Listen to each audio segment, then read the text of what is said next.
Although he lacked a formal musical education, Bach was a committed teacher. He took on his first students at the age of 20 and continued to teach throughout his life, especially in his later years in Leipzig, where he had dozens of private students, plus all of the students who sang in his choirs. In Leipzig, Bach was the cantor at the Thomas Church, whose choir was filled with singers from the Thomas School. By all accounts, the students were difficult to organize into a decent choir. As one prior cantor complained, they were the kinds of boys who shouted themselves hoarse in the streets before coming to choir practice. Even faced with students like that, Bach consistently showed that he believed in his students' potential. Otherwise, he wouldn't have written so much music that was pedagogical. For some of his early pupils, he wrote a set of organ chorales called the Little Organ Book, filled with simple practical examples that could help them learn to compose. Bach inscribed the book with the following text, quote, "In praise of the Almighty's will, and for my neighbor's greater skill."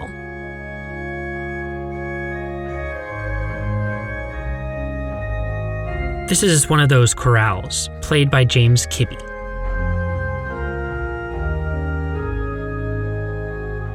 For his son, Bach wrote two-part inventions. For his second wife, he wrote simple keyboard pieces. Even the Well-Tempered Clavier, a set of preludes and fugues in every single key that is one of Bach's most celebrated works, was clearly aimed at teaching. Bach himself said that the Well-Tempered Clavier was intended, quote, "for the use and profit of the musical youth desirous of learning, as well as for the pastime of those already skilled." My interview today is with Rachel Breen, a young pianist who was finishing her final year at Juilliard when we spoke. Oddly enough, her studies began with a diet exclusively of Bach. My musical education was painful. I started learning piano when I was 5, but I didn't really learn to read music. My dad tried to teach me to learn piano, although he was not a pianist or a classical musician. So he would just sit with me and go through the notes, and both of us together would very slowly figure out what the notes for something were and write the note names into the score. Breen's dad was her first teacher. Even though he wasn't a classical musician, he had strong opinions about music. One was that the only music worth learning from, at least in the beginning, was Bach. I was learning maybe two-part inventions with him, and then a little bit later French suites.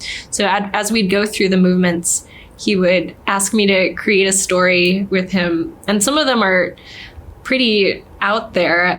As unorthodox as that kind of education was, it reminded me of where Bach started, which was copying out the music of his predecessors, as though gathering ideas about what great music was, even before he had the technique to play it.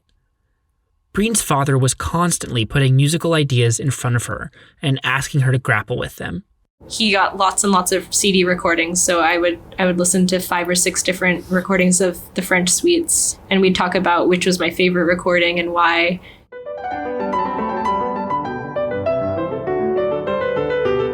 This is one of Bach's French suites, played by Susan Starr, who actually used to be one of my teachers. What was Bach like as a teacher? Fortunately, we have some accounts from his students. One thing we know is that Bach was deliberate. One student wrote, "He proceeds steadily, step by step, so that even the step to the fugue has only the difficulty of passing from one step to the next." Bach also liked to play for his students, maybe to save himself from their playing. One student's son recalled that some of his father's happiest moments in life were when Bach, professing to be tired of teaching for the day, would sit and play the Well-Tempered Clavier, turning, quote, "hours into minutes." One other student described how Bach would sometimes jump in while a student was playing for him. He wrote, quote, "One always had to be prepared to have Bach's hands and fingers intervene among the hands and fingers of the player and, without getting in the way, furnish accompaniment with masses of harmonies."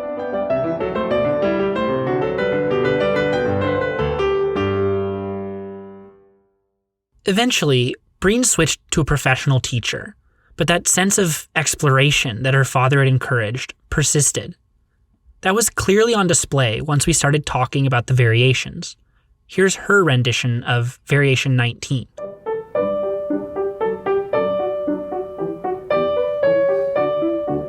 It's a 3-voice variation, and basically the material is moving between the voices. So each voice has a different rhythmic and motivic element, and then it trades off. The alto starts with this 16th note line.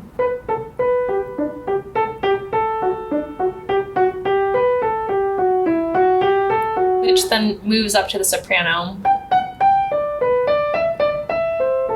While the soprano line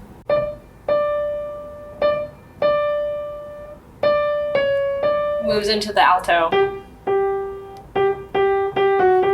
So the whole variation sort of just is a game, I think, seeing all the different places and ways he can use this material before it expires.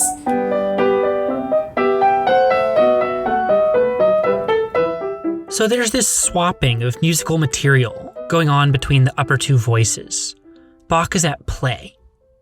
And what really struck me was how willing Breen was to play with the music, too. Do you want me to try it again? Do you want me to try it differently? Do you want to take a new tempo? We had been recording for about an hour when she was asking me this. We'd already tried the variation at moderate speed. So what would it sound like faster? Breen launched in.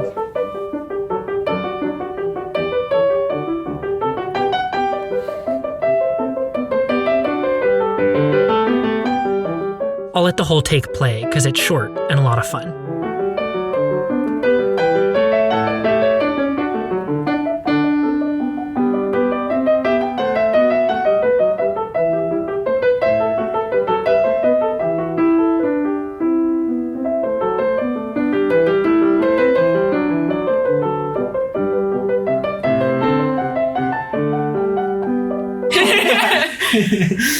Then I asked, what if we slowed it way down? That would probably just be like very pointillistic and like doesn't sound like music, but...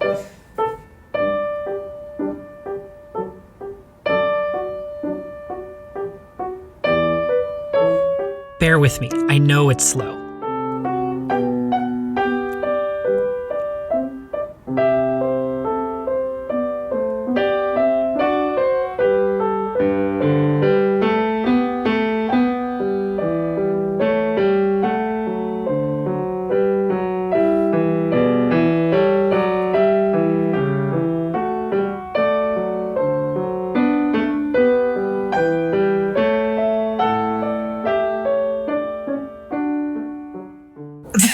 Grows on you. Yeah, it's you have more time to like point out stuff that probably shouldn't be pointed out, but like, you know. What were you trying to point out? I don't know. I was just like having fun. I was like, I'll go here now.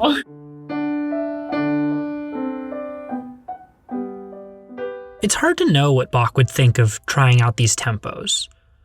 Although much of his music set the standard for how to write X, Y, or Z, he never codified these ideas beyond the music itself.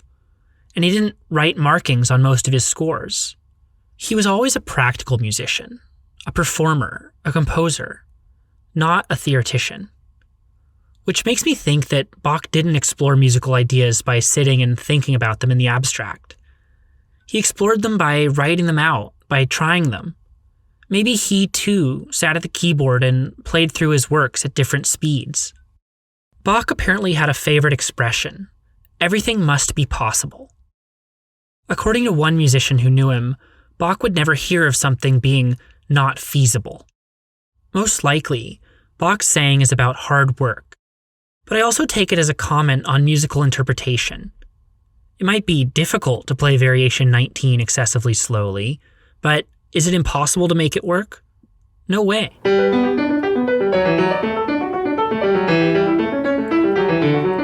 Variation 20. So the way it sounds to the ear is very different from the way it feels, because you have this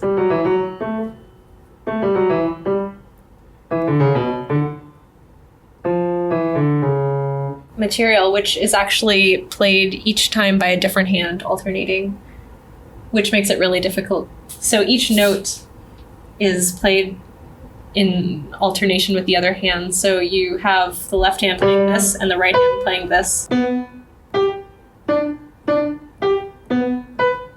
etc., until they cross and then continue in the other direction and then go back. So each hand is only playing one note at a time. So the individual hands are only playing one note at a time, but because they're playing immediately after one another, it sounds continuous. This is another variation meant to be played on two keyboards, which makes the crossing easier. But on the piano, the pianist's hands hover over each other like mechanical needles stitching an intricate cloth.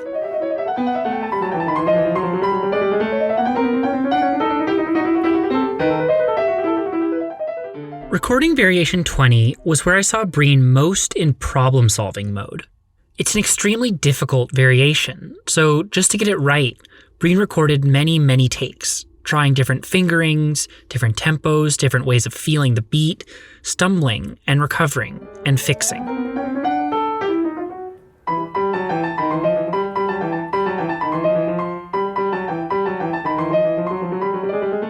It's a testament to the work that goes into mastering a piece. Bach is famous for saying that what he accomplished, anyone with some talent who worked as hard could also accomplish. Once, when someone complimented his organ playing, Bach replied that there was nothing remarkable about it. Quote, "All one has to do is hit the right notes at the right time," he said. But that takes serious work. If you listen to Breen's interpretation of Variation 20, it places a lot of emphasis on the first beat of every measure.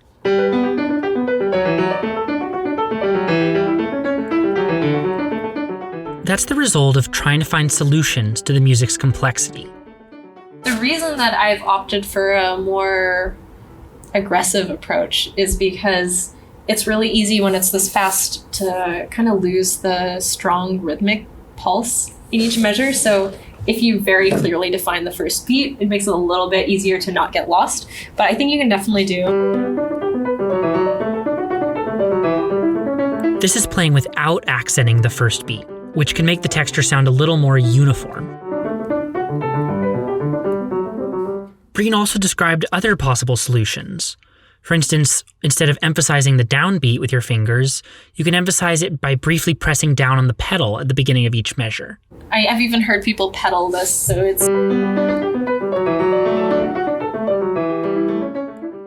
Learning a piece of music, especially a technically challenging one, is all about finding solutions that are both feasible and musical. There are two main textural qualities in this variation. One of them is what you just heard, the alternating notes between the hands, which throughout those sections, that means the hands are crossing. Then there are sections with a lot of very rapid triplets. And this appears in both hands in a number of different forms. Sometimes it's accompanied with the mordent, as you just heard. And sometimes it's accompanied by a bass line or whichever hand is on top, so sometimes a soprano line.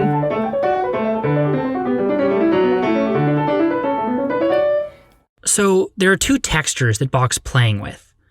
The first is that alternating pattern that you hear at the beginning. You've heard that a lot already.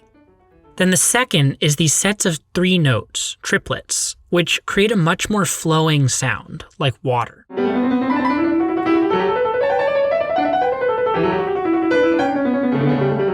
And toward the end of the variation, Bach starts to combine the two textures. It basically alternates between this triplet material and the hands crossing. You can hear that even more clearly, I guess, when they finally come together in the end of the second half.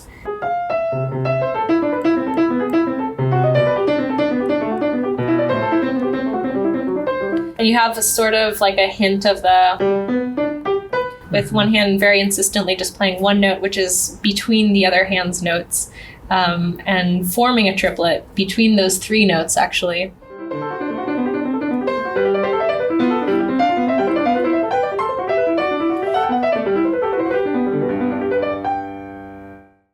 With Variation 21, we get the canon at the interval of a seventh.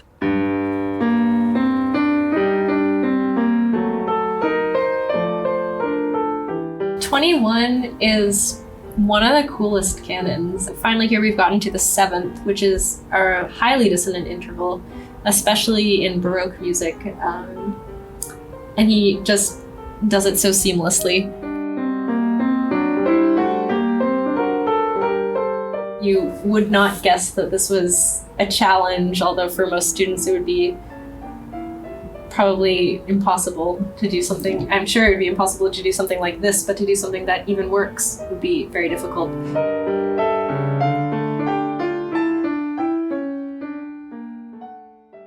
You hear that the first voice of the canon is imitated here. And the starting pitch of the first voice and the starting pitch of the second voice don't go so well together, but when he does it, it works perfectly. Variation 21 is also the second minor variation in the piece, the second plunge into darkness. When you play it, do you tap into some emotional reservoir, or? It's hard to describe what I think about when I'm playing it because I definitely don't have images anymore the way that a lot of people, I think, do for music. I think more what I'm doing is listening to the counterpoint itself. I think the harmony so clearly conveys certain feelings that it's not even necessary to define the feelings with words. They're best defined by the harmony in which they're contained. One example of that comes in the fifth measure of the variation, which Breen makes into this absolutely beautiful moment. There's definitely a very important color change at 5, and depending how you, or I guess I, choose to interpret it, I think it can go in either direction. Actually, it can become more intense because it's rising. Here, I'll play that measure.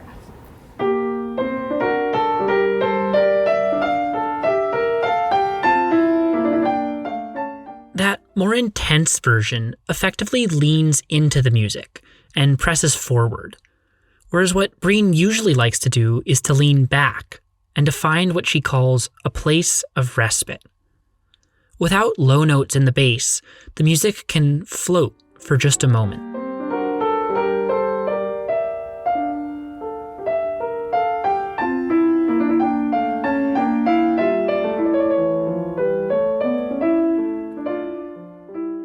Now that you say it, I think the lack of a deep bass helps a lot to create that effect in 5, or like to validate that. Mm-hmm. I like the word validate. Yeah.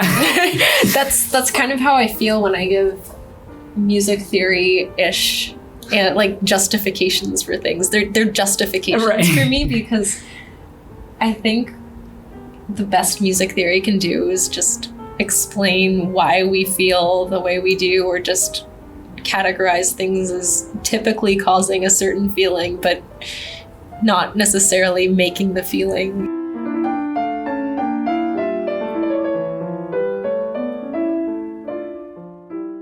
That last comment about how music theory can only describe how the music makes you feel brings me back to the idea of what it means to be a student of music. As students of Bach's music, I think our job is, yes, to understand how the music works from a technical point of view, but more than that, to explore how it can make us feel. Which is why I love that saying of Bach that everything must be possible, because you really can take it to mean two different things. One, that anything is feasible with enough patience and hard work. Or two, that the music conceals hidden treasures that it's up to you as the musician or the listener to find and explore. Rachel Breen embodies that dual spirit of work and curiosity. Let's hear her variations, 19, 20, and 21. Thanks for listening.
In this episode, you heard music performed by Rachel Breen, as well as by the incredible organist James Kibbe. You also heard music played by pianist Susan Starr. After I heard Starr's version of Bach, I kept returning again and again, completely energized, so I'll play out with Starr. Thanks as always to my editor, David Schreiberg. In the next episode, we turn to an essential element of this music, joy. With pianist Kevin Sun, we'll explore where Bach found joy in his life and how it showed up in his music. Thanks for listening, and see you next time.